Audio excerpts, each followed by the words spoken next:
Հակոբոս 1:12 Երանելի է այն մարդը, որ համբերում է փորձության,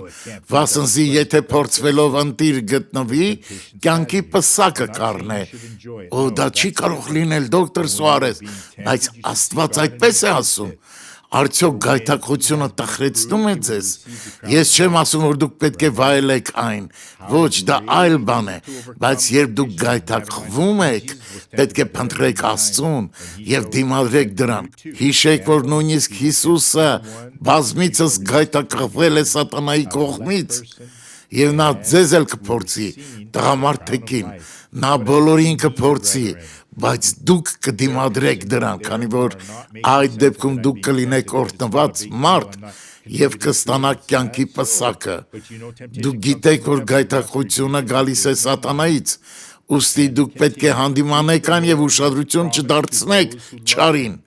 Կարծում եք Աստված չի կատարի իր խոստումը, դուք արդեն գիտեք պատասխանը։ Աղոթենք, Հայր Հիսուսի անունով, այսօր մենք խոսեցինք գայթակղության մասին այլ տեսակետից, այն մեր հավատքի ապացույցն է, օգնիր մեզ Տեր, որպեսզի երբ գայթակղությունը գա, մենք չհանձնվենք դրան, այլ դիմադրենք դրան, եւ այդ օրը կյանքի օրհնությունը կտրվի մեզ, շնորհակալություն Տեր, ամեն։